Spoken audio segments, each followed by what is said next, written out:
Iyawe no ga bobio haya menchere mikudo le renu mikodo le do son si azantan ko atonu kun atongo gbe be inta tagbe wo hoja maleo ye zere kan e hoja o mi no dule ton no ye renu pepele matin libre e hometon ton dio bi na besin amazon mi ton le yo no enele lo medi hoyo do bolo alo so ko si ali no bi handball e we yirodo ye de du de jime ye du ji do mewi gbeji sin apapwe yoro agade bo apa guruguru ton ihoyo ideji desu titengbe bo ndagbe ne mama ten libre se bo sodo ikweton ji le feze seze o me aton itro je me yin me bro do to ko do hogbon fenele do ko da hogbon ton si abo eyebe amudo bo i manu do poro iton le me ji vidinle yo na si hudu le numo nkoton ton me aton itro je so mi sin ali no to mi ton mi fio sin kon guruguru ton sen do gba sauna do so mi to gan ton sin ali no mi aton itro menjire me tun do akpani heze enes tindo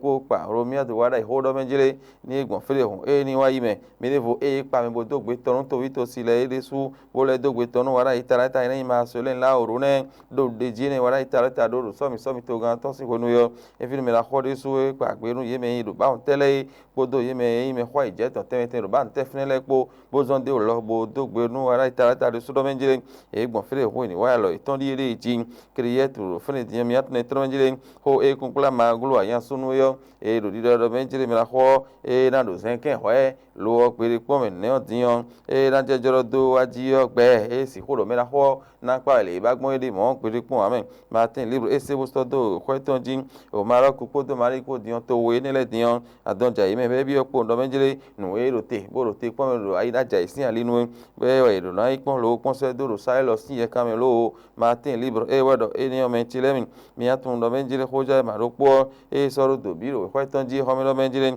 nugbo no ipon le ti to mi odegbon ate kwa se afo do ko akura te pa po no esi kuturo fene be yon resu ti tengbebo huise bonu kon esi kutin o no na si ho le pon edisu fraternité hometon ti me po do menjire ro ate pa ho do yo me yin ko ne ate pa do fene diyan blone aji ye me yin nu kunle jibo yan agbon se ti tengbe bo wa na leader de le yo ye iton ede ro fibe fraternité mo do menjire ye me yin agbon zen talent bo azo temele de wa da yi bi o chade to na to seidu bo de adijatu matis karim enele bi hoisin ye fraternité de so infime bo do te me po do menjire ye me agbon zen ko o ton le yo ye do ne me ye wa ero mo yin di me ti le me la kholo no da ti onu mi at na yon la goji amazon mi ton le dion o me gbeji sin bolu ye ho do lo me bo yin ka no bi cho han ba lo ne o dion ye wa du de ji do me bo din to lo bo na ho gbe o ton iro mo ja le po mo ho fo me nda gbe ne fraternité so do ko ton ji o me ti le mi la bu sol mi na so din tun po do menjire nu gbo na i gando a lo me on ne o din ko ton so de su bo wa ra ide su lo mo ti to me guduguru ton na blo lo yo ko de o khla khla la bu sol we tun lo bo so do ko ton ji o me ti le mi Joseph Ojogberun ati pipa ton do de me gun gba sadan ne o me la ho ero gando ero su ti tengbe bo nu ko ina so ti ero na hozu jenwe me ti le mi at do menjire agbo me kala vesin ka me dan ko lo ji gbe mi na no me no lo ji je lo ko lo ji gbe sin to pon la vi ofene din yo ho ko de o gbe gbonde me ti le mi o la bu so se bo de to pon la ga Nathaniel ko ti sin e do fi mi l'opinion aujourd'hui mi na so din ti me le nu gbo benen vi Amazon le du de ji de su ti tengbe du ji ne do me gbe sin apa ho din bo to lo o gbe ton na ho ton yo ye de na din ro ho nu mo ko ton ko l'opinion d'aujourd'hui wedo ni o mentilemi ma so le la oru ye to gbe nu mo wa da italata bo ka so gbe mo bo do gbe nu to ito si ero ba nte finile opinion d'aujourd'hui de so se bo so do o ko ton ji ho me mentilemi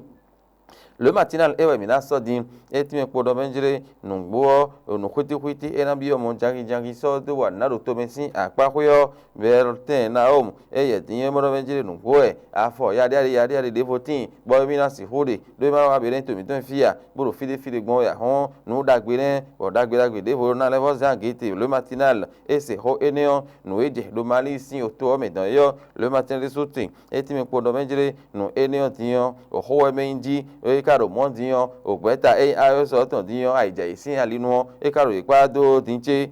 ne o ebi oro meje na do ko do boli npon de so ti tengbero pon do no eje do mali sin oye kame bodoro modo me nefo eje mi de gon de ro be ni epe we jeri ewe yin nu single e flo mi ndoro to mi to fie nu ni diyan me do mo nkan ton sin yo se eje ha gbolo ton nu eje ha yo o khoja ma dole emi ton poso do e kwa emi ton le info véridique yati me podo mejere nungo Patrice Talon me ya hwanzo ato din roporopo kan re wa to mo ewe ko so din bo kanje kanjirin ye eragbe kan do azo itonu azo erote be do wa ta mo etera yon lo yo ereyin o kobli sin ahi odeme o zaho we khodo infre o gbete si menchilemi fini o kwijili e kaka be bi odo mejere afode we si hode ya me hun eloide lo véridique info ewero eni ondo edo fi o menchilemi mi ato intronjere l'informateur hometon iton yo soro ikweton jidole CNSR din akuro nzangula ropo ewe soro te le no si hudo hogbona liji le na si hudo homana yankolo menida liji ya hono do alita edele bi huyo azo imbo CNSR edo na wa akuro nzangula yemene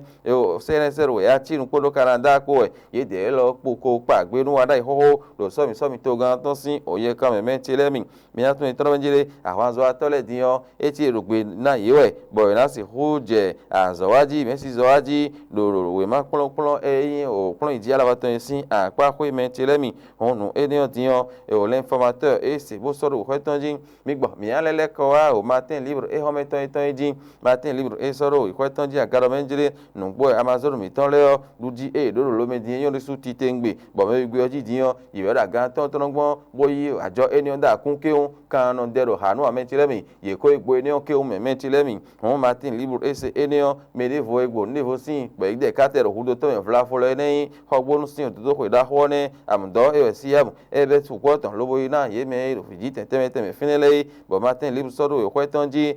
nes tindo ye pagberu wada iro somi to gan ton mi blo wa yi sin oye kan mentilemi kriyetu dion no ho kunpla o mera ho me ho lesin ho me to maglu ayan sunu mo do benjire ise a ho kon je mi na no afoti bo yi e ti wo ho de po na adogbon na be gbede po me dro ni ro adina ni e gbede po amen matin libre se bo sodo o e ho tonji o mentilemi na chen do po mi ton le no e ho ja male yi khenu home lido so si azan ko atonu kun atongo gbero fon gbe me do do tenu mi e je mi kore ne o ho ja ma ho je we hon isosia